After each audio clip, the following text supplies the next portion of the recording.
जैसे ही वो लॉन्ज में दाखिल हुआ, एक दिलकश सी खुशबू उसके नथनों से टकराई, जो कि रसोई से आ रही थी। उसने गहरी सांस भीतर खींची। घर के खाने की खुशबू। आह, कितना तरस गया था मैं इसके लिए। आरिज ने धीरे से बुदबुदाया। उसने अपने सफ़र का बैग सोफे पर पटका और ब्रीफ केस भी उसके साथ टिकाकर लंबे लंबे कदमों से रसोई की तरफ बढ़ा। लेकिन जैसे ही उसने रसोई में झांका, वो एकदम ठिठक गया, जिसे वो समझ रहा था कि बीजान होंगी जो उसके आने की खुशी में पकवान बना रही होंगी। लेकिन वहाँ तो आयत थी। वो उसकी ओर पीठ किए हुए पूरे ध्यान से किसी जादू में डूबी हुई थी।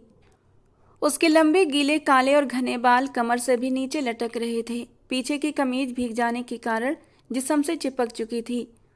उन बालों से टपकते पानी के कतरे आंसुओं की तरह नीचे संगमरमर पर गिरकर उसे भिगो रहे थे। ये नज़ारा इतना दिलफरेब था कि वो दरवाजे से टेक लगाकर सीने पर दोनों बाहें टिकाए, टांगों की कैंची बनाए, बस उसे देखता रह गया। सारी थकान जैसे उन बालों की नमी में कहीं घुल गई थी। कैसी हैं आप, आयत? उसने मुस्कुराते हुए आवाज़ दी। वो अभी अपने काम में बुरी तरह मशगूल थी, शायद दुनिया जहां से बेखबर। पर उसकी आवाज़ सुनते ही वो एकदम पलटी। गीले बाल आधे उसके कंधों पर आकर गिरे थे। एक हाथ में चमचा था, दूसरे में पानी का जग, और पलटते ही पूरा जग बेधड़क आरिज पर गिर गया। वो भी उसके साथ पूरा भीग गया।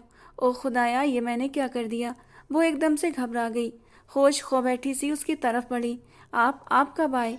उसने एकदम हकलाते हुए पूछा। आरिज ने अपनी बही दिलकश मुस्कान के साथ दोनों बाहें खोल दी और धीमे से बोला, बस अभी अभी। सरप्राइज? आरिज ने मुस्कुराते हुए कहा तो आयत और भी ज़्यादा शर्म से लाल हो गई। नजरें झुका ली। जाइए, कमरे में जाकर कपड़े बदल लीजिए, मैं खाना लगा देती हूँ। और आपका आना मेरे लिए कोई सरप्राइज नहीं था। बीजान बीजान ने मुझे बता दिया था कि आप आ जा रहे हैं। उसने शर्मिंदा सी सफाई दी तो आरिज ने गहरी निगाहों से उसे देखा, जैसे उसकी आत्मा तक में उतर जाना चाहता हो, उसके दुखों को चुन लेना चाहता हो, उसके होंठों पर सच्ची खुशी देना चाहता हो, आंखों में चमकती हर वक्त नमी पोंछ देना चाहता हो। और इसी इरादे से तो वो यहाँ आया था। उसका भी तो खुशियों पर हक था और वो आयत को उसकी खुशियाँ देना चाहता था। एक गहरी सांस लेते हुए उसने अपने ख्यालों को झटका था। तो ये सारा इंतजाम मेरे लिए, राइट? उसने हल्की मुस्कुराहट के साथ पूछा तो आयत ने सिर हिलाकर हाँ में जवाब दिया।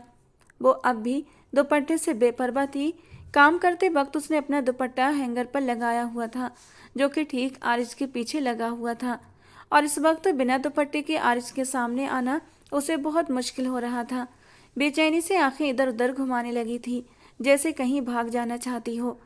दिल जोर जोर से धड़क रहा था। हालांकि वो जानती थी कि आरिज और उसका दिल कभी एक साथ नहीं धड़क सकते, शादी के रिश्ते में बंधे होने के बावजूद। लेकिन इस दिल का क्या करती? दिल तो किसी का कहा नहीं मानता। लाख उसने अपने दिल पर पहरे बिठाए थे, मोहब्बत नाम का शब्द उसने अपने दिल से खुरच कर फेंक दिया था। उसे पूरा यकीन था कि नूरीज के जाने के बाद वो अब किसी दूसरे से मर्द से मोहब्बत नहीं कर सकेगी। लेकिन शायद वो गलत थी। दिल कब किसी ताले में कैद हुआ है, जज्बातों पर कब किसी का पहरा लगा है। वो धड़कने लगा था, वो मचलने लगा था, चुपके चुपके शायद आरिज के सपने भी सजाने लगा था। लेकिन आयत इस बात को मानने को राजी नहीं थी। उसके चेहरे पर फैली परेशानी देखकर आरिज ने उसकी मुश्किल भांप ली और फिर उसने खुद ही उसकी मुश्किल आसान कर दी। I will be back soon कहता हुआ वो रसोई से बाहर निकल गया। आयत की तो जैसे जान में जान आई। वो उसकी चौड़ी पीठ को जाते हुए देखती रही, फिर एक ठंडी सांस लेकर रुक गई। आरिज का इतने सालों के बाद वापस आना उसके लिए किसी इम्तिहान से कम न था। उसे खुद को मजबूत दिखाना था, क्योंकि वो जानती थी वो ज़्यादा दिन नहीं ठहरेगा। हमेशा की तरह कुछ दिन हवेली में रहेगा और फिर लौट जाएगा। मगर उसे क्या पता था, इस बार आरिज अपने साथ उसका सब कुछ ले जाएगा। अरे मेरे लाल, इस बार तो इतने लंबे अरसे बाद हवेली लौटे हो, मैं तो तुझे कहीं नहीं जाने दूंगी। अपनी बूढ़ी माँ का क्यों इम्तिहान लेता है बेटा? क्या रखा है उस शहर में? वहाँ तो कुछ भी खालिस नहीं मिलता। देखो तो सही, हड्डियों का ढांचा बन गया है।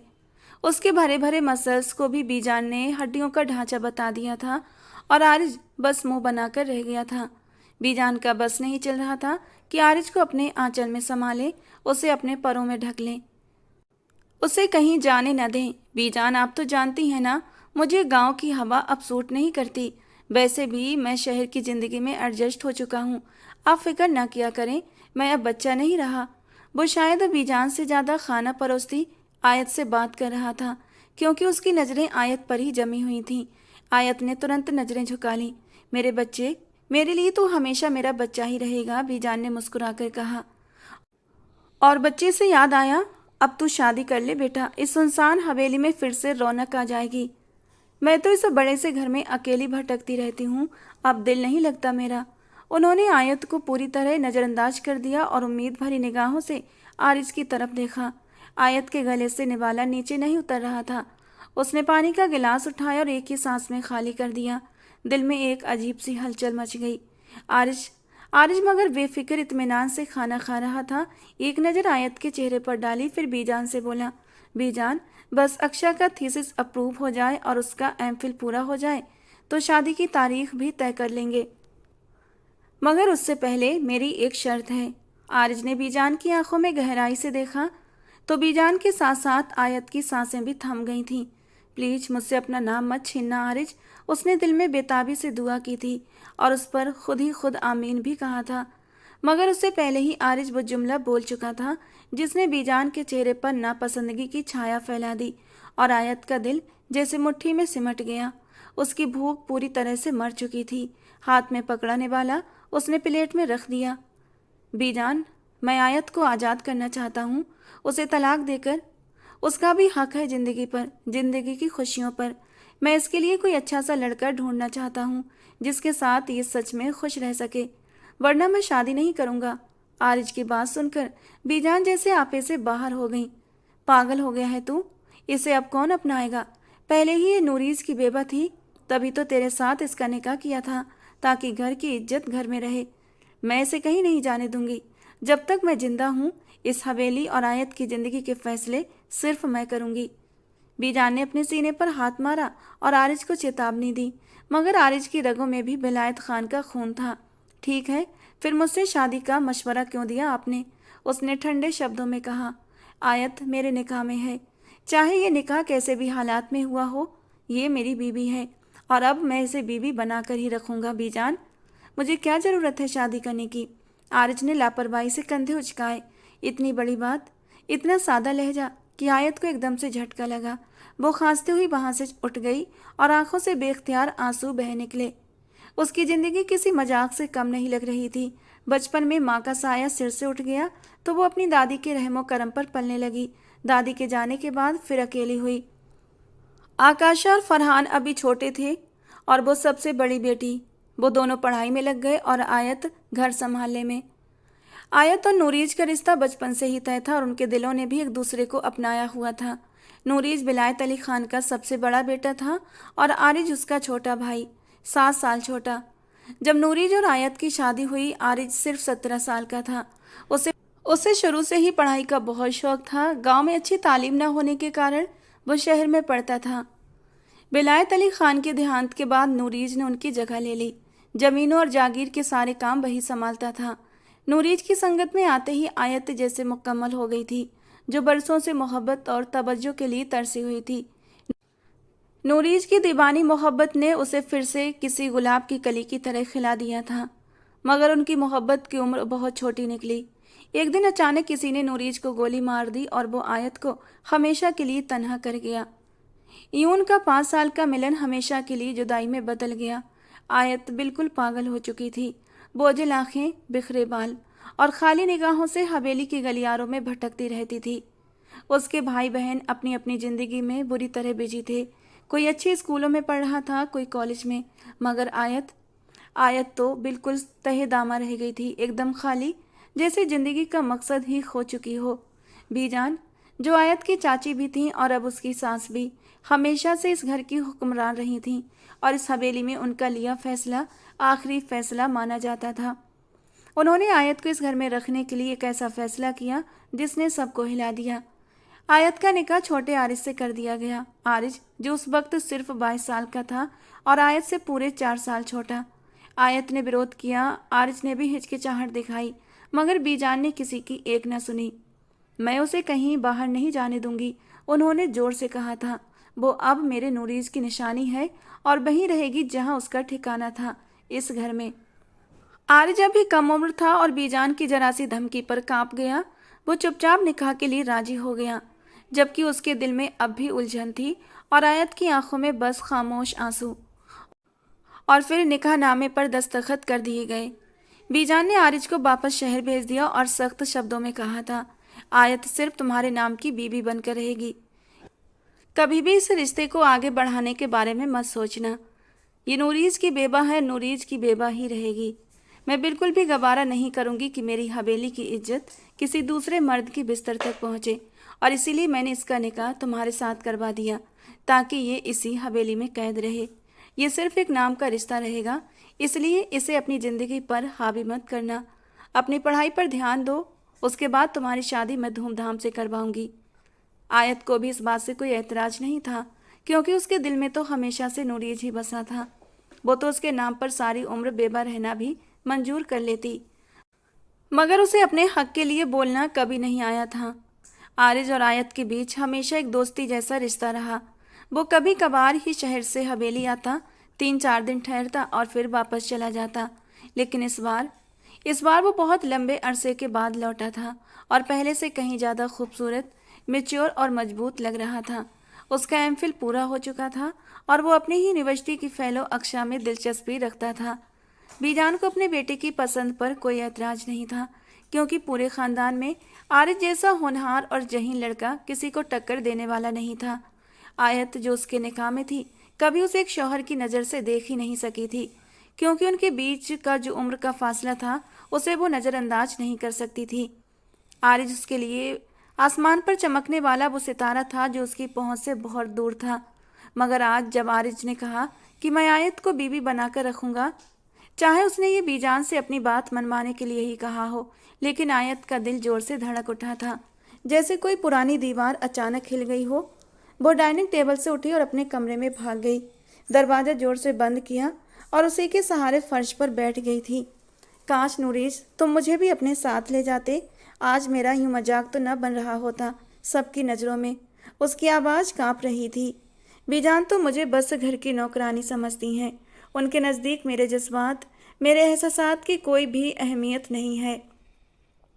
और आरिज, वो एक पल को रुकी, आंसू बह निकले। वो मेरे निकाह में है, मगर इस रिश्ते की कोई अहमियत नहीं। मेरा दिल इस बात को मानने से इनकार करता है। ऐ खुदा, मैं क्या करूं? वो फिर से अपने रब के सामने झुक गई, अपने दिल की सारी बातें उसी से बांटने लगी। वही उसका हमराज था, वही उसका सच्चा साथी। तभी दरवाजे पर हल्की हल्की दस्तक हुई। आयत एकदम से सिहर उठी, उसका दिल जोरों से धड़कने लगा। वो इस वक्त किसी का भी सामना नहीं करना चाहती थी। शर्म से उसकी आंखें झुक गईं, जबकि उसका कोई भी कसूर नहीं था। उसने जल्दी से अपनी आंखों के आंसू पोंछे, आंखें मलने की वजह से और भी लाल हो गई थीं। धीरे से दरवाज़ा खुला, सामने आरिज खड़ा था, अपनी पैंट की जेबों में दोनों हाथ डाले, गहरी उतरती हुई नज़रों से उसे देखता हुआ। क्या मैं अंदर आ सकता हूँ आयत? उसकी आवाज़ में एक अजीब सा सुकून था, मगर आयत के लिए वो लम्हा बड़ा भारी था। वो चुपचाप एक किनारे हट गई, नज़रें झुकीं, क्योंकि वो अभी भी उससे नज़रें मिलाने की हिम्मत नहीं जुटा पा रही थी। उसका चेहरा शर्म से लाल हो चुका था। वो कमरे में दाखिल हुआ और दरवाज़ा बंद कर दिया। आयत, मुझे पता है कि तुम्हारे साथ हमेशा से अन्याय होता आया है, किसी ने तुम्हारे हक की परवाह नहीं की, पर मैंने फैसला किया है कि इस बार मैं तुम्हारी ज़िंदगी का कोई फैसला करके जाऊंगा। मैं तुम्हें इस बेवकूफ़ी भरे और बेमानी रिश्ते में और नहीं बांधूंगा। जब हमारा निकाह हुआ था तब मुझे उतनी समझ नहीं थी। मैं नहीं जानता था कि एक औरत की क्या ज़रूरतें होती हैं, उसकी क्या इच्छाएं होती हैं। और सच कहूँ तो जब से अक्षा मेरी ज़िंदगी में आई है, मैं समझने लगा हूँ कि औरतों के भी उतने ही जज्बात होते हैं, बस वो मर्दों के जैसे व्यक्त नहीं कर पाती। जिस तरह तुम हमेशा चुप रहती हो और हर बात में आदेश मानती आ रही हो, मैं तुम्हें इस गुलामी से आज़ाद करना चाहता हूँ। आयत का दिल अचानक किसी ने मुट्ठी में जकड़ लिया हो, मानो उसकी सांसें रुक गई हों। वो उसे क्या कहती? अगर उसे आरिज का नाम छीन लिया गया तो वो फिर से कितनी तन्हा रह जाएगी। उस नाम की ही तो उसे आस थी, उसी के सहारे वो पूरी जिंदगी काटने को तैयार थी। उसे अकेलेपन का सता हुआ डर था। आरिज न सही, कम से कम उसका नाम तो रहे, मगर वो कितनी आसानी से हर रिश्ते को ख़त्म करने की बात कर रहा था। आयत ने घबरा कर कहा, प्लीज कुछ मत करें मेरे लिए, बस आपसे एक ही रिक्वेस्ट है कि आप इस बात को दोबारा अपने मुंह पर न लाएं। हाँ, अगर अक्सा को इस बात पर आपत्ति है कि आप पहले से शादीशुदा हैं, मेरा मतलब निकाहशुदा हैं। उसने जल्दी से हिचकिचाते हुए अपनी बात को सही किया था। तो फिर आप अपने फैसले में आज़ाद हैं। आयत ने बड़ी मुश्किल से कहा, मुझे कोई आज़ादी नहीं चाहिए, मैं यहीं ठीक हूँ। ये वो जुमला बड़ी हिम्मत से बोली थी जिसे कहने से वो डर रही थी कि कहीं सच ना हो जाए। आरिज कुछ पल उसे देखता रहा। वो कितनी सादा और सच्ची लड़की थी, आखिर उसके साथ इतना अन्याय क्यों? आरिज ने अपने दिल में सोचा। फिर उसने नरम लहजे में कहा, मैंने फैसला कर लिया है कि मैं तुम्हें अपने साथ शहर ले जाऊंगा, क्या तुम मेरे साथ चलोगी? और उसने कहते हुए धीरे से आयत का हाथ थामा। आयत एकदम से कांप उठी कि क्या मतलब? मैं यहाँ से कहीं नहीं जाऊंगी, बीजान बिल्कुल अकेली रह जाएंगी। तुम क्यों हर वक्त दूसरों की फिक्रों में घुलती रहती हो, जबकि उन्हें तुम्हारा कोई भी एहसास नहीं? वो एकदम से फट पड़ा। तुम इंसान हो या कोई रोबोट?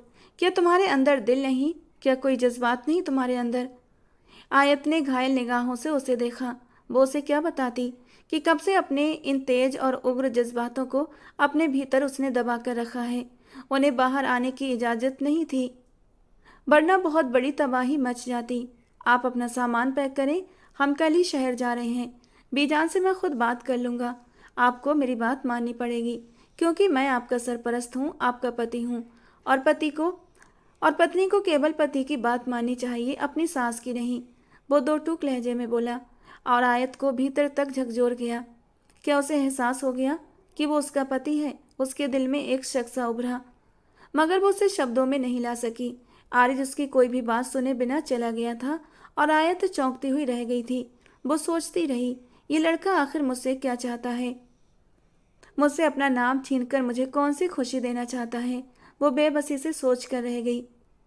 अगली सुबह नाश्ते की मेज पर आरिज ने बीजान के सिर पर फिर से धमाका कर दिया। बीजान, हम आज ही शहर जा रहे हैं। मैं आयत को लेकर जा रहा हूँ। आपको कोई आपत्ति तो नहीं? बीजान बिल्कुल स्तब्ध रह गई। उनका मुंह खुला का खुला रह गया। पागल हो गए हो क्या? आखिर तुम चाहते क्या हो? आरिज ने शांत लेकिन सख्त लहजे में कहा।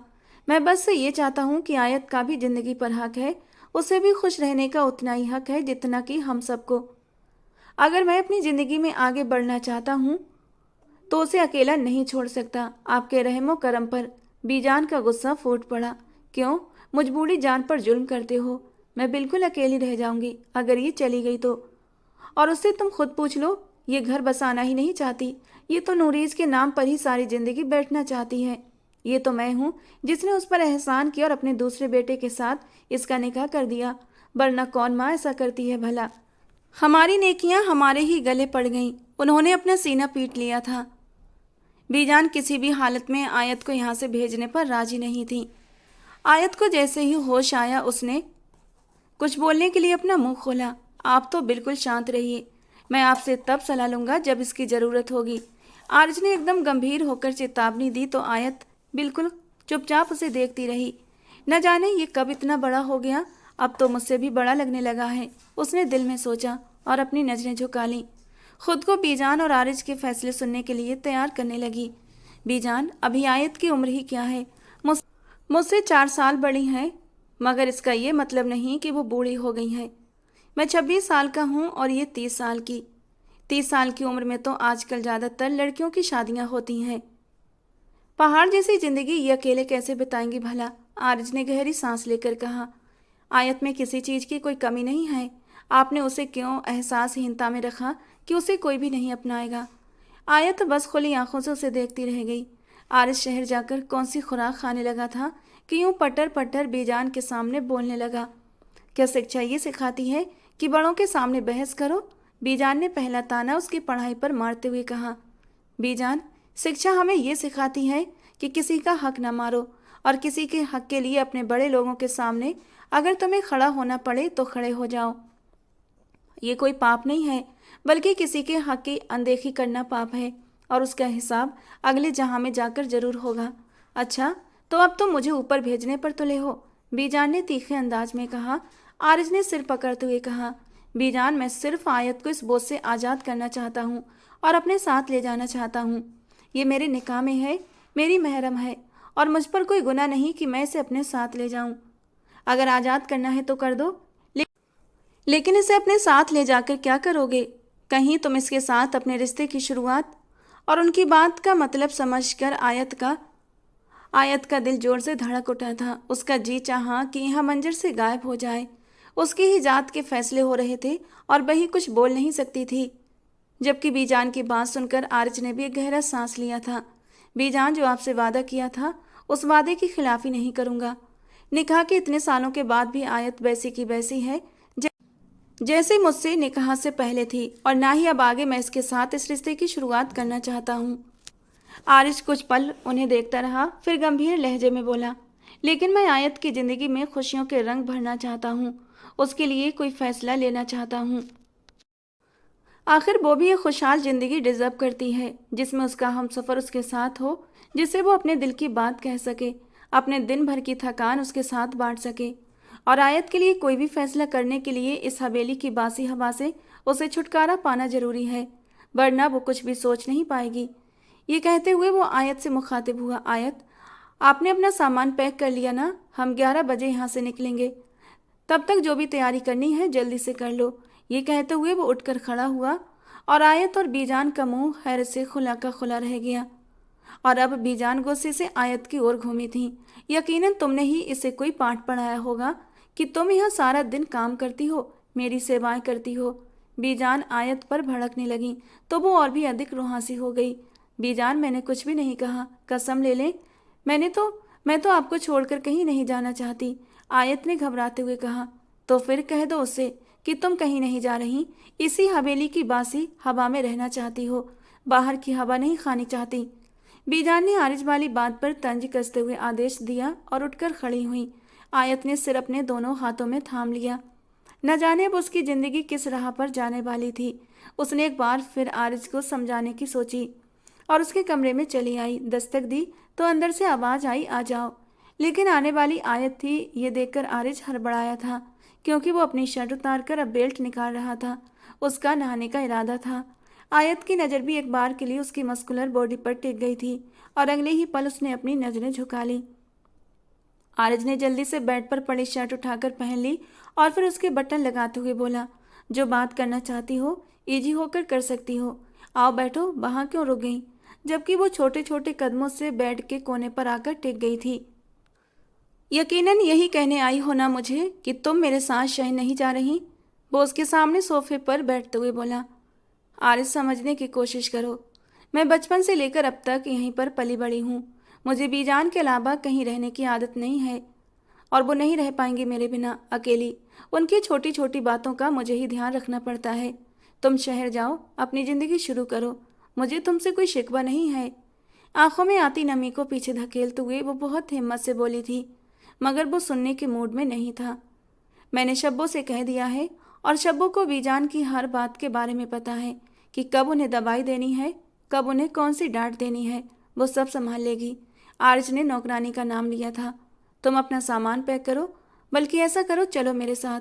वो उसका हाथ थामते हुए कमरे से बाहर निकला और सीधा उसके कमरे में आया था, और फिर उसने खुद ही आयत का सामान एक बैग में डालना शुरू कर दिया।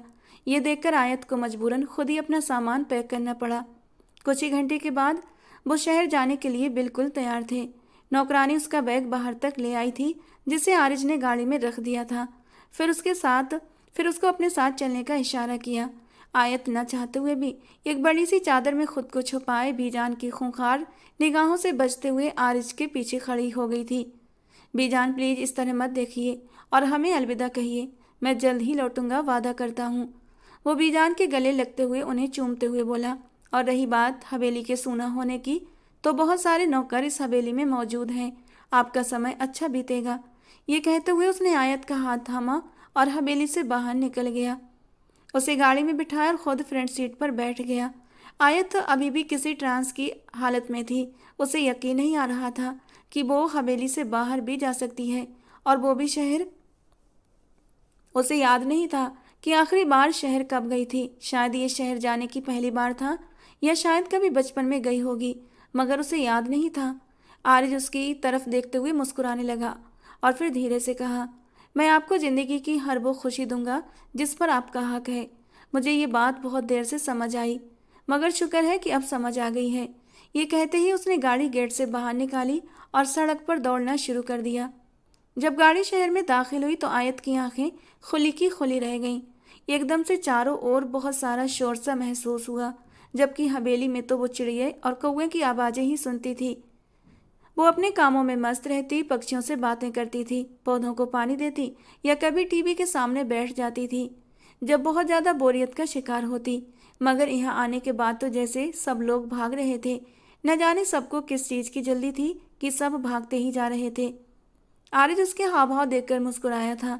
वो उसे एक छोटे से फ्लैट में लेकर आया जो पूरी तरह फर्निश्ड था, हर तरह की आधुनिक सुविधाओं से लैस। आरिज ने उसका सामान उसके कमरे में रखा और कहा, तुम फ्रेश हो जाओ, मैं बाहर से खाना लेकर आता हूँ। यहाँ खाने बहुत अच्छे मिलते हैं और वो भी पके पकाए मिलते हैं। तुम्हें पकाना बिल्कुल भी नहीं पड़ेगा। वो उसे छेड़ते हुए बोला तो आया तो बस सिर हिलाकर रह गई। वो एकदम से जैसे बौखलाहट का शिकार हो गई थी। यहाँ आकर उसका दिमाग पूरी तरह माफ हो चुका था। आरिज उसे ऐसे ही छोड़कर बाहर चला गया।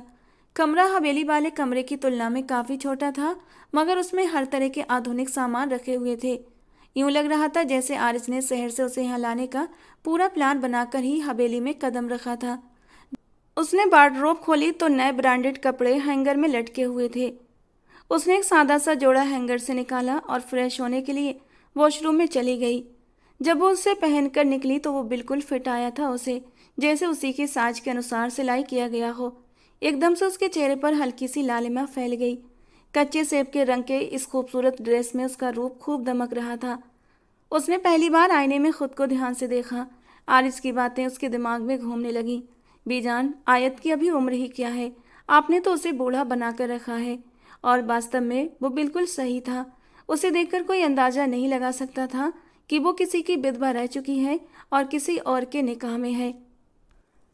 अचानक ही कमरे का दरवाजा खुला और उसने जल्दी से दुपट्टा सर पर लिया। आरिज कुछ पल उसे हैरान सा देखता रहा। सॉरी, मुझे दस्तक देकर आना चाहिए था। उसने एकदम से माफ़ी मांगी। कोई बात नहीं, मैं कौन सी कोई अजनबी हूँ आपके लिए, आयत ने साहिस्ता से जवाब दिया। तो वो हल्का सा मुस्कुराया। आप पर यह कलर बहुत जच रहा है। मैं अक्सा के साथ आपकी शॉपिंग करने गया था और ये सारे कपड़े उसी की पसंद के हैं। अक्सा का नाम उसके मुंह से सुनते ही आयत के दिल को हल्का सा धक्का लगा। पता नहीं क्यों वो इस हकीकत को स्वीकार नहीं कर पा रही थी कि आरिज ने अपनी ज़िंदगी अक्सा के साथ ही शुरू करनी है। उसने होठों पर मुस्कान सजाते हुए थैंक्स कहा। अच्छा, अब नीचे चलो, खाना खा लेते हैं, फिर मैं आपको ये शहर घुमाने ले जाऊंगा। अक्सा भी हमें ज्वाइन कर लेगी। ये कहते हुए वो कमरे से बाहर निकल गया। आयत भी उसके पीछे पीछे चली आई। खाना सचमुच बहुत लजीज था। अभी भी खाना ही खा रहे थे कि दरवाजे पर दस्तक हुई। आरिज के चेहरे पर एकदम से मुस्कान चमक उठी। लगता है अक्सा यहाँ आ गई है। उसे आपसे मिलने की बड़ी उत्सुकता थी। मैं अक्सर ही उससे आपका जिक्र करता रहता हूँ। आरिज बोलते हुए उठकर खड़ा हुआ और उसके साथ ही आयत भी एकदम से हड़बड़ा गई थी। वो कभी भी इस तरह किसी अजनबी के साथ नहीं रही थी, ना ही किसी से मिली थी, इसलिए थोड़ी सी कंफ्यूज थी। इतने में दरवाज़ा खुला और आरिज के पीछे पीछे एक खिलखिलाता हुआ चेहरा उसे दिखाई दिया। वो 24-25 साल की दुबली पतली आरिज की ही हम उम्र लड़की थी। आयत एकदम से खड़ी हुई और अक्सा उससे इस तरह गले मिली जैसे उसके बचपन की सहेली हो। आयत के चेहरे पर भी अब मुस्कान दौड़ गई। वो काफ़ी सहज लग रही थी। अरे, आप तो बिल्कुल यंग और इतनी खूबसूरत हैं, माशाल्लाह, मैं तो आपसे जलने लगी हूँ। एकदम से आयत अपनी तारीफ सुनकर नजरें झुका गई। आप तो शर्मा भी लेती हैं। मैं कोई लड़का थोड़ी नहीं हूँ, चिल करें यार। वो आयत के साथ ही कुर्सी पर बैठ गई और फिर आरिज भी बैठ गया। अब बस अक्सा की बातें सुनती रही और बोलती रही। ये तो मेरा सिर ही खा लेती है। अब तो मैं आयत की सूरत में कुछ दिनों के लिए एक सहेली मिल गई है, इसलिए मुझसे तो कोई आपत्ति ही नहीं। आरिज ने अपने दोनों हाथ उठाए तो अक्सा एकदम से जोरदार हंसी के साथ ठाका मारकर हंसने लगी। अरे, अभी से परेशान हो गए? अभी तो पूरी जिंदगी मुझे सहन करना पड़ेगा तुम्हें, वो हल्के फुल्के अंदाज में कहने लगी और आयत अपने हाथों की उंगलियां चटकाने लगी। उसे अब समझ आ चुका था कि अक्सा और आरिज की आपस में कितनी अच्छी गहरी दोस्ती है। इसीलिए उसने आरिज के निकाह को भी मुद्दा नहीं बनाया था, बल्कि आयत से मिलकर खुशी महसूस की थी। वैसे आयत, आपको पता है हमने आपको किस मकसद के लिए उस कैद खाने से निकाला? उसने आयत के कानों में राजदाराना सी सरगोशी करते हुए कहा। आयत एकदम से चौंक गई। नहीं तो कौन सा मकसद? आरिज ने मुझे कहा था कि वो मुझे शहर दिखाने ले जा रहा है। उसने इतनी मासूमियत से कहा कि आरिज की हंसी हवा में गूंज उठी। मैंने कहा था ना अक्सा, आयत बहुत ही मासूम और सीधी सादी है। उन्हें ज़्यादा अपनी बातों में मत उलझाओ और ना ही उन्हें परेशान करो। अच्छा अच्छा, ज़्यादा साइड मत लो, नहीं तो मैं सच में जेलस हो जाऊंगी। अक्सा भी अपनी हंसी कंट्रोल करते हुए बोली। आरिज बर्तन उठाकर किचन में चला गया। आयत एकदम से उठी और बर्तन उसके हाथों से लेने लगी। मैं इन्हें धो देती हूँ, आप प्लीज़ बैठें, वो अपनी आदत से मजबूर होकर बोली। अरे आप मेहमान हो, यहाँ आप कोई काम नहीं करेंगी। आप यहाँ बैठिए और अक्सा आपको कंपनी देगी। मैं हम सबके लिए कड़क सी चाय बना कर लाता हूँ। ये कहते हुए आरिज किचन में चला गया। आयत को काफ़ी अजीब लगा कि दो औरतें मौजूद होने के बावजूद भी एक मर्द किचन में जाकर चाय बना रहा था। आरिज वैसे बड़ी ही मज़ेदार चाय बनाता है। मैं अक्सर उसके हाथ की चाय पीने उसके अपार्टमेंट में आती हूँ। अक्सा ने आंख दबाकर आयत से कहा तो वो एकदम से लाल पड़ गई। वो सच में उससे बहुत अलग थी। अपने महरम के साथ भी 7 पर्दों में रहने वाली को अक्सा की बातें हैरान कर रही थीं। तो क्या ये आरिज के अपार्टमेंट में आती है अकेली? उसने दिल में सोचा और एक झुरझुरी सी ली। अच्छा, मैं आपको बताती हूँ कि मेरे कजिन हैं हारून, बड़े ही कमाल के बंदे हैं, लंदन से आए हैं और मैकेनिकल इंजीनियर हैं। उन्हें एक साधारण टिपिकल इंडियन बीबी की ज़रूरत है, क्योंकि वो खुद ही बहुत सादे स्वभाव के मालिक हैं। जब मैंने आरिज को बताया तो आरिज खुद हारून से मिला है और उसे हारून आपको लेकर बहुत पसंद आया है। अक्सा इतने नॉर्मल लहजे में बात कर रही थी कि आयत को एकदम ठंडे पसीने आने लगे। वो बार बार अपने माथे पर दुपट्टा फेरने लगी। अक्सा को वो भोली भाली सी लड़की बहुत अच्छी लगी। अपने कजन के लिए कसम से वो आपको देखेंगे तो अपना दिल जान गुर्दा सब कुछ हार देंगे। आप इतनी प्यारी और मासूम हैं। अक्सा ने उसके दोनों हाथ थामे जो पसीने से तर थे। मतलब उसकी ज़िंदगी के फैसले एक बार फिर उसकी मर्जी के बिना तय हो रहे थे। मगर इस बार वो चुप नहीं रहना चाहती थी। मैं ये शादी नहीं कर सकती, मुझे शादी करनी ही नहीं है, उसने साफ गोई से कहा। तो अक्सा एक पल के लिए चुप हो गई। क्यों नहीं करनी? आपको शादी करनी ही होगी। आरिज चाय के कप उठाते हुए वहाँ आया। अगर हारून आपको पसंद नहीं आए तो कोई बात नहीं, आपको तो कोई भी लड़का दिलो जान से पसंद कर लेगा, मगर आप अपना माइंड सेट चेंज करें। इसीलिए तो मैं आपको यहाँ लाया हूँ हवेली से निकाल कर, ताकि आप थोड़ा फ्रेश हो जाएं और नई सोचें आपके माइंड में आए। आरिज ने उसे टोकते हुए कहा तो वो एकदम से नज़र झुका गई। न जाने वो उसके सामने हमेशा ही चुप क्यों रह जाती थी, आवाज़ ही नहीं निकलती थी। मैं जानती हूँ आयत, आपकी ज़िंदगी काफ़ी मुश्किल रही है। आपके हस्बैंड आपको छोड़कर चले गए और जिसके साथ आपका निकाह हुआ वो आपके देवर थे और आपसे उम्र में पूरे 4 साल छोटे। ये सब कुछ सहना एक औरत के लिए आसान नहीं होता। इसीलिए मैं और आरिस मिलकर कोशिश कर रहे हैं कि आपकी ज़िंदगी को बेहतर बनाया जाए। प्लीज़ इनकार मत कीजिएगा, क्योंकि ज़िंदगी बार बार किसी को मौका नहीं देती। आप एक बार हारून से मिल लें, अगर वो आपको पसंद आए तो बेशक आप इनकार कर देना, ये आपका हक है। अक्सा ने बड़े सब्र से कहा तो वो पूरी तरह चुप रह गई। तो वो इसी मकसद के लिए उसे शहर में लेकर आया था और वो न जाने क्या ख्वाब सजाकर उसके साथ निकली थी। उसने एकदम से अपने ख्वाबों का फिर से गला घोंट दिया और कमरे में चली गई। दरवाज़ा जोर से बंद किया और फिर बेड पर धड़ाम से गिर गई। आंसू जारो कतार उसकी आंखों से बहने लगे। शायद अब रोना ही उसका मुकद्दर था। आरिस और अक्सा एक साथ बहुत जचते थे। वो उन दोनों को जलन भरी नज़रों से देख रही थी, मगर ज़्यादा देर तक उनके साथ बैठना नहीं चाहती थी। दिल को एक अजीब सी बेचैनी सी हो रही थी, जिसे वो अंदर ही दबा गई। शाम को आरिज कमरे में आया तो वो मुंह छुपाकर कंबल ताने सो रही थी। वो कुछ पल उसे देखता रहा और फिर वापस चला गया। शायद उसे डिस्टर्ब नहीं करना चाहता था। उसे उस मोम सी गुड़िया पर बहुत प्यार आ रहा था। वो उसे ज़िंदगी की हर खुशी देना चाहता था, अपनी ज़िंदगी में आगे बढ़ने से पहले। और ये पागल लड़की न जाने क्या जिद लगाकर बैठी थी कि उसे शादी नहीं करनी।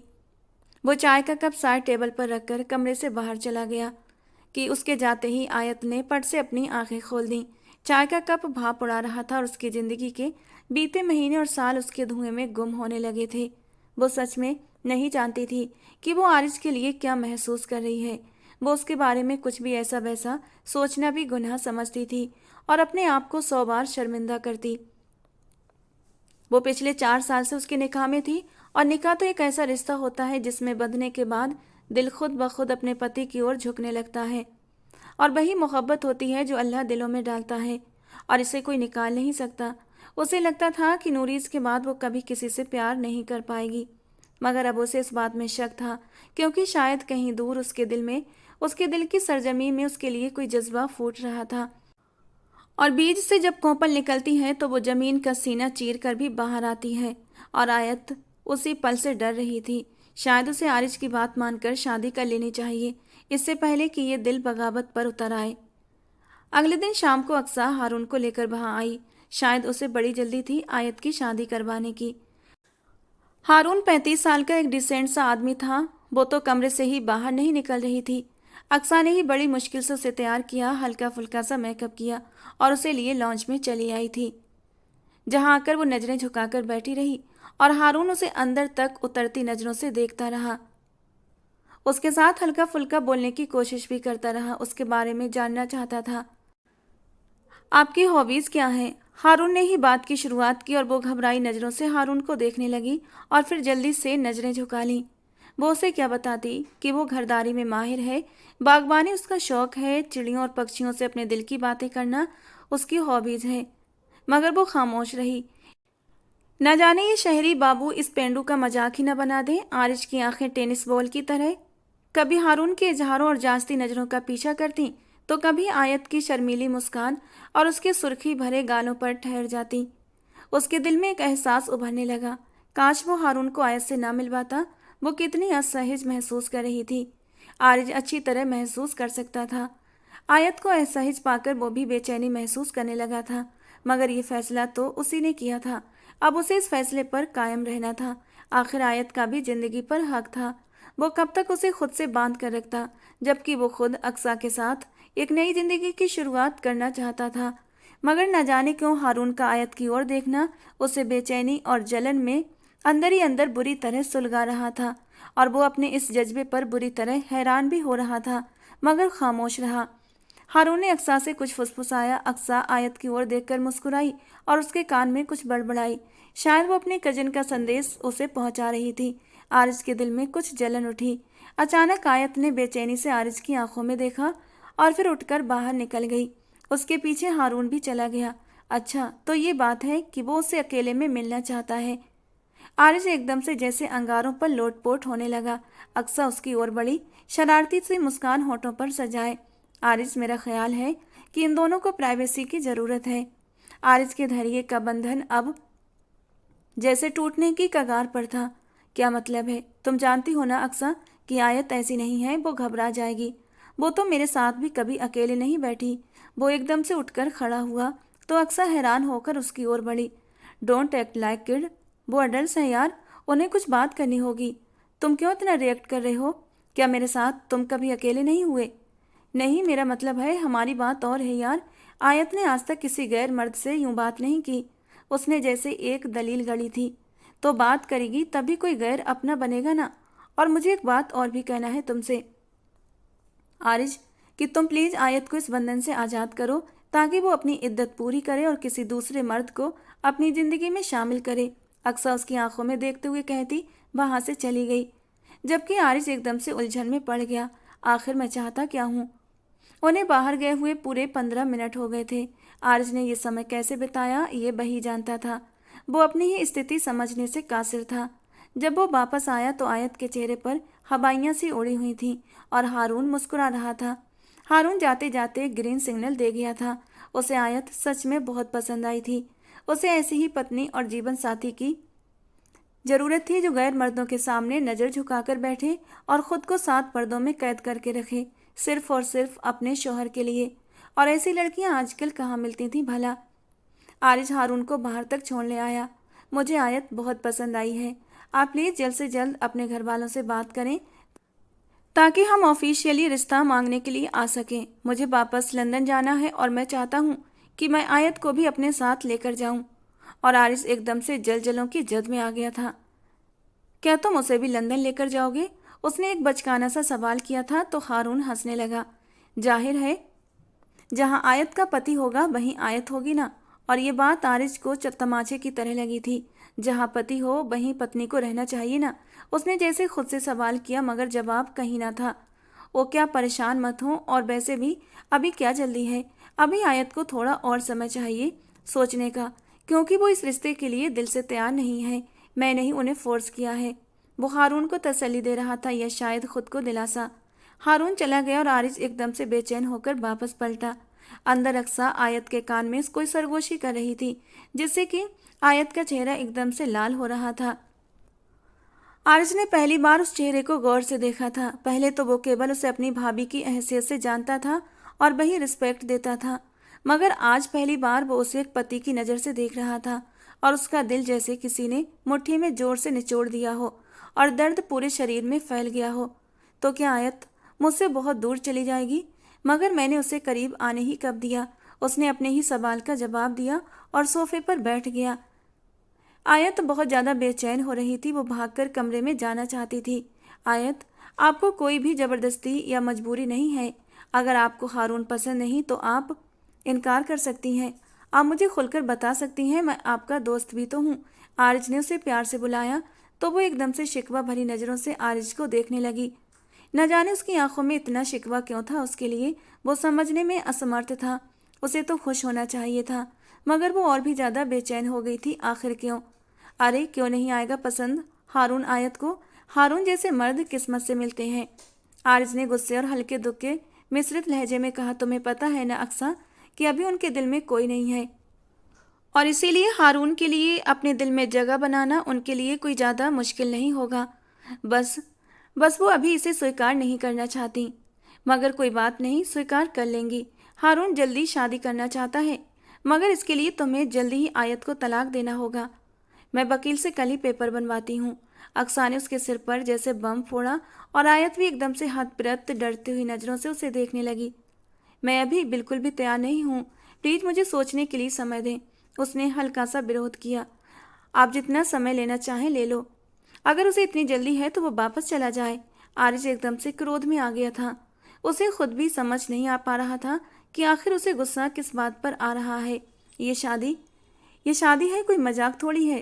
3 महीने में कैसे आयत को उसके हवाले कर सकता हूँ, जिसे वो भी नहीं जानती और मैं भी इतनी अच्छी तरह नहीं जानता। अक्सा एकदम से आरिज के इस रवैये को देखकर सोच में पड़ गई। आयत, तुम कमरे में जाओ, मुझे आरिज से कुछ अकेले में बात करनी है। आयत जैसे इस मौके के इंतजार में थी, जल्दी से सोफे से उठी और भागकर कमरे में चली गई। आरिज उसे अपनी नज़रों से ओझल होते देखता रहा और फिर अक्सा की ओर देखने लगा। अक्सा अंदर तक उतरती नज़रों से आरिज को देखती रही। आरिज, क्या चल रहा है आखिर तुम्हारे दिल में? मुझे सब सच सच बता दो। क्या तुम्हें अच्छा नहीं लग रहा कि आयत तुमसे दूर चली जाए? अरे पागल हो गई हो, मैंने खुद ही तो ये फैसला लिया है, भला मुझे अच्छा क्यों नहीं लगेगा? मगर इतनी भी क्या जल्दी है यार? तुम्हें पता है कि हम दोनों में एकदम से प्यार नहीं हुआ था। पूरे 2 साल लगे थे हमें करीब आने में, एक दूसरे को समझने में, और तुम आयत से क्या उम्मीद करती हो कि वो कुछ ही महीनों में उससे प्यार करने लगे और उसके रिश्ते को स्वीकार करने लगे? नहीं, उसने दो टूक लहजे में कहा। आरिज, आयत की उम्र शादी की हो रही है, और मैं तुम्हें यकीन दिलाती हूँ कि हारून से बेहतर उसे कोई और नहीं मिल सकता। क्यों? क्या कमी है आयत में? उसे कोई भी अच्छा लड़का मिल सकता है, वो एकदम से नाखुशी भरे लहजे में बोला। उसे अक्सा की बात बुरी लगी थी। आरिज, रिलैक्स। अच्छा ठीक है, मैं हारून से बात करूंगी। अगर वो सच में आयत में इंटरेस्टेड है तो वो 2-3 महीने क्या, 3 साल भी उसका इंतजार कर लेगा। You just relax. अक्सा जल्दी से आरिज के साथ सोफे पर आकर बैठी, उसके हाथों पर अपना हाथ रख दिया और उसका कंधा धीरे धीरे थपकने लगी, जैसे किसी बच्चे को कंपोज किया जाता है। आयत जो खिड़की से ये दृश्य देख रही थी, उसकी आंखों में जैसे कुछ चुभ गया था। उसने जल्दी से जोर से पर्दा खींचा, मगर आरिज देख चुका था। इससे पहले वो अक्सा से हाथ छुड़ाकर उठता, आयत की तरफ जाता, अक्सा ने उसे जोर से पकड़ लिया। आरिज, इधर देखो मेरी आंखों में, प्लीज़ आयत को इस बंधन से आज़ाद कर दो। बल्कि आज ही मैं वकील से बात करती हूँ, वो तलाक के पेपर्स बना देगा। किसी भी नए रिश्ते में शामिल होने से पहले उसे इस पुराने बंधन से आज़ाद करना होगा, चाहे ये कागजी बंधन ही सही। अक्सा ने आरिज की आंखों में आंखें डालकर कहा। आरिज एक पल के लिए जैसे चुप हो गया। क्या सच में उसे ये सब करना पड़ेगा? और ये सब क्यों? वो भूल चुका था कि आयत की आज़ादी जिसकी वो बात कर रहा था उसी स्थिति में संभव है। उसके हाथ एक पल के लिए अक्सा के हाथ में ठंडे पड़ गए। उसने नरमाई से अपने हाथ उससे आज़ाद किए और उठकर खड़ा हुआ। ठीक है, तुम जाओ, मैं आयत से बात करता हूँ, उसे समझाता हूँ और बहुत जल्द उसे इस रिश्ते से आज़ाद भी कर दूंगा। तुम परेशान मत हो। वो अक्सा को भरोसा दे रहा था। अक्सा कुछ पल उसे देखती रही और फिर चली गई। वो बिस्तर के कोने से टिकी अपने आंसू दबाने की कोशिश कर रही थी। उसके दिल में जैसे आग सी जल रही थी। आरज ने उसे ये किस मोड़ पर लाकर खड़ा कर दिया था। वो अपना हक तक नहीं मांग सकती थी, क्योंकि ये हक उसे दिया ही नहीं गया था। मगर आज पहली बार उसे एहसास हुआ कि वो आरिज के अलावा किसी के साथ अपना नाम नहीं जोड़ सकती। ये 4 साल का कागजी बंधन शायद बहुत मजबूत बन चुका था। आरिज हल्की सी दस्तक देकर अंदर आया। आयत ने अपने आंसू जल्दी से पोंछे और उठकर खड़ी हुई। आयत, क्या बात है? आप ठीक तो है ना? क्या मैंने कुछ गलत कर दिया? वो धीरे धीरे उसके पास बढ़ा और उसके दोनों हाथ थाम लिए, जो कि कांप रहे थे। एक पल के लिए उसके स्पर्श ने उसके जलते हुए दिल पर ठंडी बारिश का काम किया था। वो खुद भी चौंक गया था। आज तक वो अपने मन को समझ ही नहीं पाया था कि वो क्या चाहता है, और आज जब उसे पता चला तो शायद पानी सिर से बहुत ऊपर चला गया था। अब उसे इस फैसले से पीछे नहीं हटना था। आयत, मैं चाहता हूँ कि मैं आपको आज़ाद कर दूँ, ताकि आपकी सोच भी कुछ आज़ाद हो। आप इस कैद से बाहर निकलें और नए रिश्ते के बारे में सोचें। हारून वास्तव में एक बहुत अच्छा लड़का है और वो दिल से चाहता है आपको। बहुत सारी खुशियाँ देगा जो तुम्हें कोई और नहीं दे सकता, बल्कि मैं भी नहीं दे पाया, क्योंकि मैंने कभी आपको उस नज़र से देखा ही नहीं था। आप हमेशा मेरे बड़े भाई की पत्नी, मेरी भाभी रही हैं और मेरे लिए बहुत सम्माननीय हैं। वो अपने अंगूठे के पोरों से उसकी हथेली को सहलाता उसके कानों में धीरे धीरे फूंक रहा था। आयत ने जोर से अपना हाथ छुड़ा लिया। ठीक है, कर दे मुझे आज़ाद। देर किस बात की है? और आप जो भी कहेंगे मैं मानने को तैयार हूँ।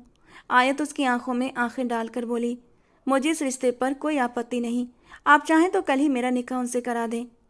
वो भावनाओं की बाढ़ में कुछ ज़्यादा ही बह गई थी और न जाने क्या क्या बोल गई। कल तो आपका निकाह संभव नहीं, क्योंकि आप पर इद्दत वाजिब है। देखिए, हम अकेले में एक दूसरे से बात कर रहे हैं, अकेले में एक दूसरे से मिलते रहे हैं।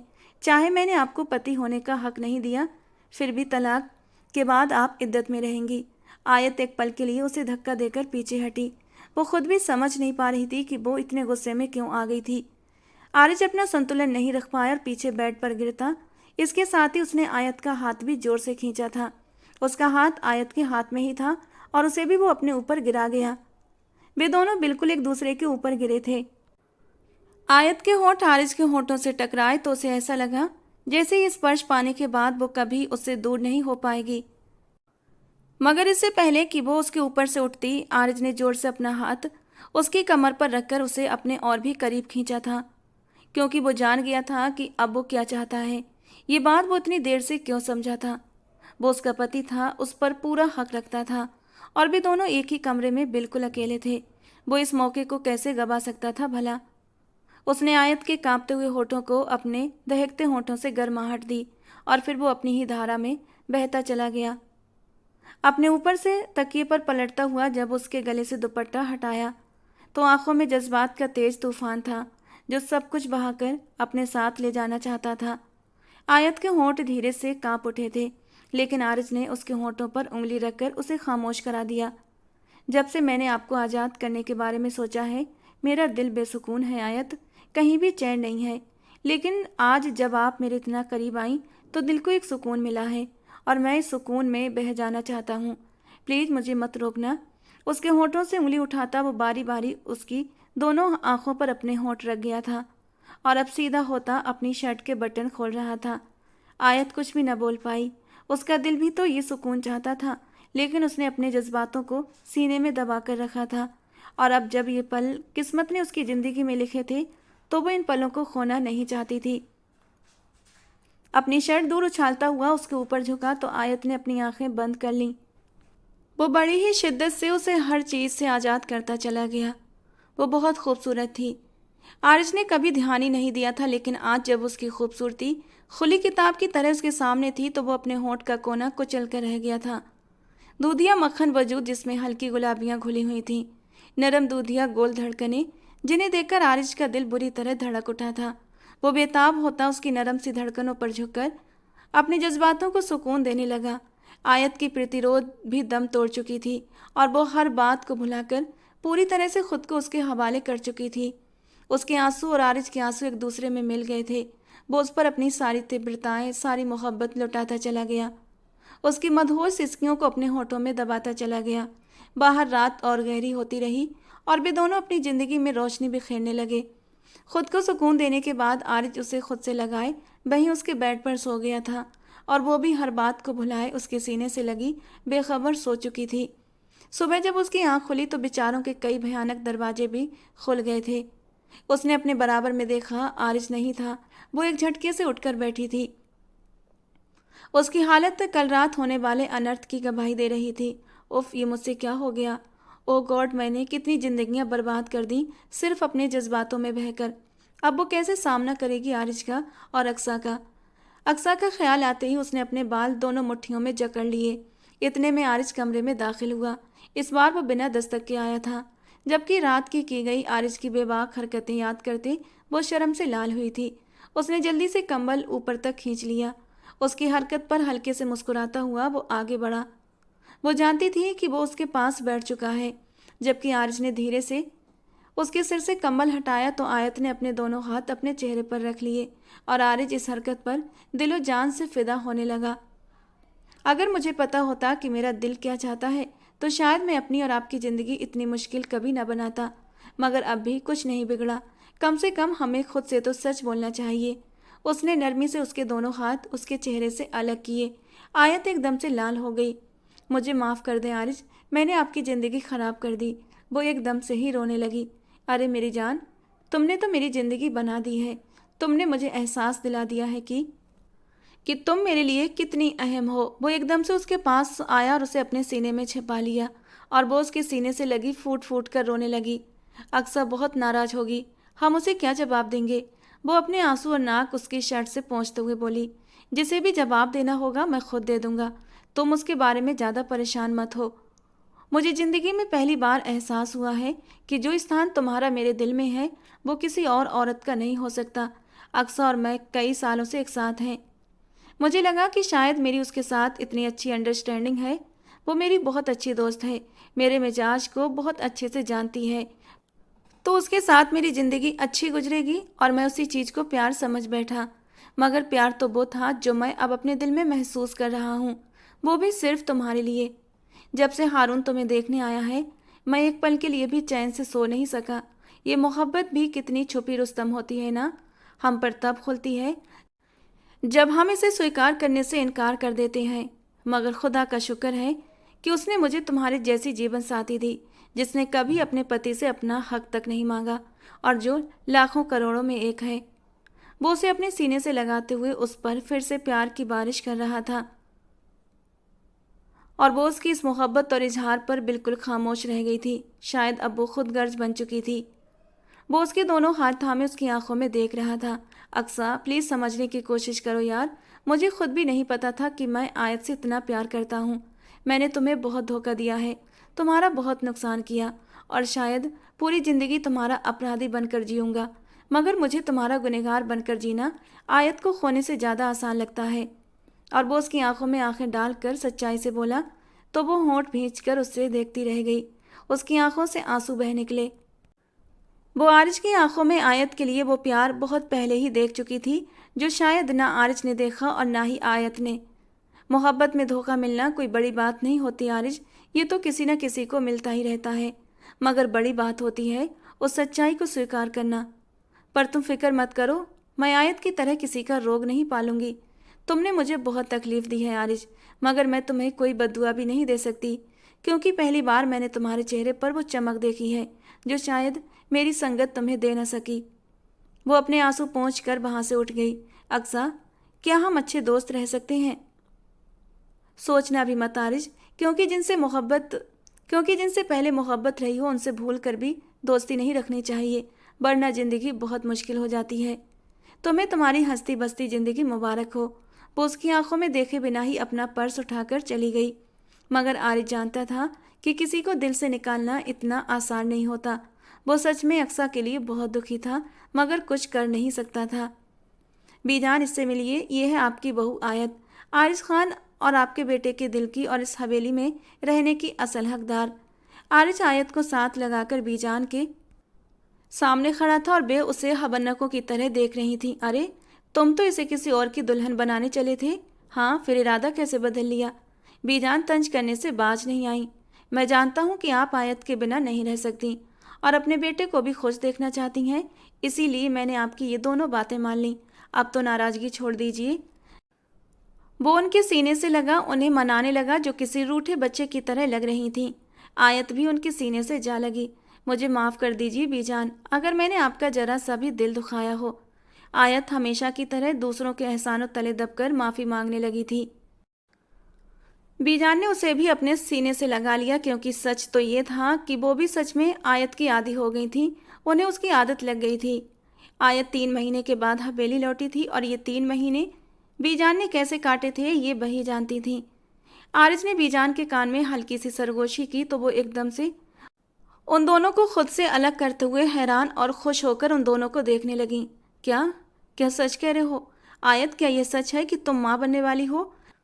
आयत एक पल के लिए नज़र झुका गई और फिर वो और ज़्यादा यहाँ नहीं ठहर सकती थी, इसलिए कमरे में भाग गई। अरे मेरा बच्चा, मैं तो तरस गई थी इस हवेली में खुशियाँ देखने के लिए।